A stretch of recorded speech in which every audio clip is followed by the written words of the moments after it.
अस्सलामुअलैकुम दोस्तों, आज मैं आपके लिए एक बहुत ही ज़बरदस्त यूनिक रेसिपी लाई हूँ बकरा ईद स्पेशल के लिए। आज मैं आपके लिए लेकर आई हूँ बनारसी कीमा कढ़ाई बनाने की रेसिपी। बहुत ही उम्दा, बहुत ही लाजवाब इसका जायका होता है। यकीन मानिए, जब आप इसे बनाकर खाएंगे ना तो आप इसे बार बार बनाने पर मजबूर हो जाएंगे।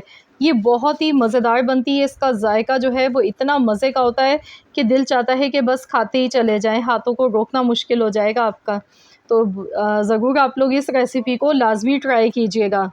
तो चलिए देख लेते हैं किस तरह से बनारसी स्पेशल कीमा कढ़ाई बना के तैयार की जाती है।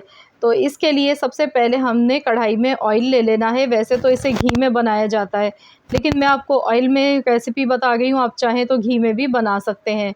तो यहाँ पर मैंने आधा किलो कीमा लिया है। अब आपकी मर्ज़ी, आप बीफ या मटन कीमा से बना सकते हैं, लेकिन जो इसकी ओरिजिनल ऑथेंटिक रेसिपी है वो बीफ के साथ ही बनाई जाती है। आधा किलो बीफ लिया है, हाथ का बना हुआ कीमा है, बारीक मशीन का पिसा हुआ कीमा ये नहीं है। तो आपने भी हाथ का बना हुआ कीमा लेना है और आपने इसे अच्छी तरह से फ्राई करना है। आधा किलो कीमा है हमारे पास। तो अब हमने ऑयल में इसे खूब अच्छी तरह से फ्राई करना है हाई फ्लेम पर। गैस की फ्लेम आपने एकदम हाई रखनी है और इसे खूब अच्छी तरह से फ्राई करना है। बेहद आसान और खाने में बेहद लाजवाब रेसिपी है ये। बहुत ही कम मिर्च मसालों के साथ बना के इसे तैयार किया जाता है। तो यहाँ पर जैसे ही कीमा देखिए बहुत अच्छा सा फ्राई होने लगा है, तो इसमें मैंने नमक हस्बे ज़रूरत शामिल कर दिया। साथ में यहाँ पर हरी मिर्च मैंने ली है। तकरीबन यहाँ पर 2 से 3 हरी मिर्चें लेनी है, इस तरह से काट के इसमें शामिल कर देनी है और मज़ीद और हमने कीमे को अच्छी तरह से फ्राई करना है। तो यहाँ पर कीमा तकरीबन 15 मिनट तक लाजमी से फ्राई करना होता है। जितना अच्छा आप कीमा फ्राई करेंगे उतनी ही मज़ेदार ये कढ़ाई बनके तैयार होगी। अब मैंने इसमें लहसुन अदरक का पेस्ट शामिल किया है। तकरीबन यहाँ पर 2 टेबल स्पून लहसुन अदरक का पेस्ट आपने फ्रेश पिसा हुआ यूज़ करना है। ताज़ा पिसा हुआ लहसुन अदरक का जो जायका होता है कढ़ाई में वो बहुत ही अच्छा आता है। तो यहाँ देखिए मैं अच्छी तरह सारी चीज़ों को फ्राई करती जा रही हूँ। हल्दी मैंने डाली है इसमें 1/4 चम्मच। तो अभी हमने इसे मज़ीद और फ्राई करना है। तो मैंने आपको इसका टाइम बताया, तकरीबन 15 मिनट लाजमी से लग जाते हैं फ्राई करने में, क्योंकि यहाँ पर हमने इसे खूब अच्छी तरह से फ्राई करना होता है। तो यहाँ देखिए एकदम खिला हुआ कीमा लग रहा है, कितना अच्छा सा फ्राई हो चुका है। इसके बाद हमने यहाँ पर लेने हैं टमाटर। मैंने यहाँ पे 4 से 5 मीडियम साइज़ के टमाटर लिए हैं। 2 टुकड़ों में टमाटर को काट के लेना है आपने। इस तरह के सुर्ख पके हुए टमाटर इस्तेमाल करने हैं और इसमें डालने के बाद इसे एक बार अच्छी तरह से मिला लीजिएगा। तो बस यहाँ पर हमने इसे एक बार अच्छी तरह से मिक्स कर लिया है। तो बस अब हमने इसे कवर कर देना है, बिल्कुल हल्की आंच पर पकाना है 10 मिनट के लिए। इतनी देर पकाना है कि टमाटर इसमें अच्छी तरह से सॉफ़्ट हो जाए एकदम। तो चलिए मैं इसे कवर कर देती हूँ 10 मिनट के लिए। बिल्कुल हल्की आंच पर हम इसे पकाएंगे। तो यहाँ पर 10 मिनट हो गए हैं, देख लेते हैं। तो यहाँ पर 10 मिनट हो चुके हैं, तो देख लेते हैं। ये देखिए टमाटर की जो स्किन है ये देखिए अलग हो गई है। तो इसी तरह की हमें कंडीशन इसकी चाहिए थी, क्योंकि यहाँ पर चम्मच से टमाटर को इस तरह से आपने तोड़ना है और जो इसकी स्किन है, इसका छिलका, ये आपने हटा लेना है।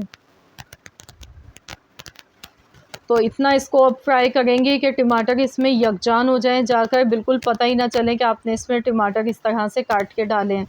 तो इतना इसे मिक्स करना है। तो पहले हमने क्या करना है, इसकी जो स्किन है, इसके छिलके, ये पहले हटा लें।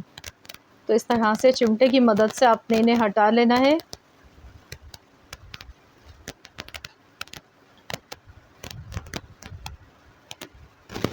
तो यहाँ पर मैंने देखिए टमाटर के जितने भी छिलके थे, इसकी स्किन, वो सारे रिमूव कर दिए।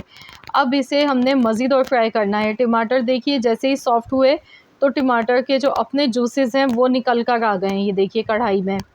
तो यहाँ पर अब हम थोड़े से इसमें मसाले भी डाल लेते हैं। तो यहाँ पर धनिया पाउडर आपने शामिल करना है, 1.5 टेबल स्पून। धनिया पाउडर आपने ज़्यादा इस्तेमाल करना है इस रेसिपी में। 1 टेबल स्पून ज़ीरा डालेंगे पिसा हुआ। कश्मीरी लाल मिर्च इसमें डालेंगे 1 टेबल स्पून। इससे कलर अच्छा आएगा, लेकिन इससे तीखापन नहीं आएगा इस कढ़ाई में, क्योंकि इसे इसमें कुटी हुई या फिर पिसी हुई लाल मिर्च का इस्तेमाल नहीं किया जाता है। इसे एज़ इट इज़ ऐसे ही पकाया जाता है। कलर के लिए इसमें कश्मीरी लाल मिर्च या पेपरिका पाउडर आप यूज़ कर सकते हैं। तो अच्छी तरह से मज़ीद और फ्राई करना है कि टमाटर के जो जूसेस हैं वो अच्छी तरह से इसमें ड्राई हो जाएं। तो आप देख सकते हैं इस टाइम ये कढ़ाई कितनी ज़बरदस्त लग रही है। तो यहाँ चलिए इसे कवर कर देते हैं, तकरीबन 5 से 6 मिनट के लिए ढककर हल्की आंच पर पका लेते हैं। तो यहाँ देखिए अल्हम्दुलिल्लाह इसमें ऑयल जो है वो बिल्कुल एकदम सेपरेट हो गया है और आप देख सकते हैं टमाटर भी देखिए एकदम इसमें सॉफ्ट हो चुके हैं। तो बस अच्छी तरह से इसकी आपने भुनाई करनी है। अब इसमें हम डालेंगे काली मिर्च का पाउडर 1 टीस्पून। इससे बहुत ही ज़बरदस्त जायका आएगा। आपने लास्ट में ये डालना है। साथ में बारीक कटी हुई अदरक और हरी मिर्चें आपने इसमें शामिल कर देनी है।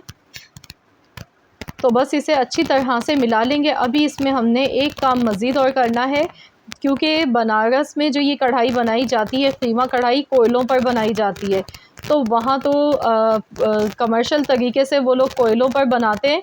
तो अब मैं आपको बताऊंगी कि आपने क्या करना है। घर पे तो हम कोयलों पर नहीं बना सकते, तो हमने यहाँ पर स्मोक लगाना है ताकि सेम वही फ्लेवर हमें घर पे मिले जो वहाँ हम जाकर खा के आते हैं। तो यहाँ पर देखिए कोयला गर्म हो गया, थोड़ा सा ऑयल मैंने ऊपर से डाला है। उसके बाद इसे अच्छी तरह से कवर कर दिया ताकि जितना भी स्मोकी फ्लेवर है इस कढ़ाई में अच्छी तरह से आ जाए। तो यहाँ पे तकरीबन 10 मिनट के लिए इसे ऐसे ही हमने ढक के रख देना है। 10 मिनट के बाद हम इसका ढक्कन खोलेंगे। तो यहाँ पर 10 मिनट हो चुके हैं, ये देखिए। अब हम ये हटा देते हैं। तो ये देखिए बहुत ही लजीज खुशबूदार मज़ेदार सी हमारी बनारसी कोयला कीमा कढ़ाई बनके तैयार हो चुकी है। देखिए एकदम खिली हुई बनी है। कीमा आप देखिए कितना एकदम खिला हुआ बनके तैयार हुआ है। और इसमें बिल्कुल भी आपको जो भी ये खाएगा तो वो इसकी रेसिपी आपसे ज़रूर पूछेगा, क्योंकि कोई ये अंदाज़ा लगाना मुश्किल हो जाएगा आपने इसमें कौन से मसाले यूज़ किए हैं। जायका इतना मुनफरिद है, इतना मज़ेदार है कि खाएंगे तो खाते ही चले जाएंगे। बहुत ही लजीज और बहुत ही मज़ेदार रेसिपी है ये।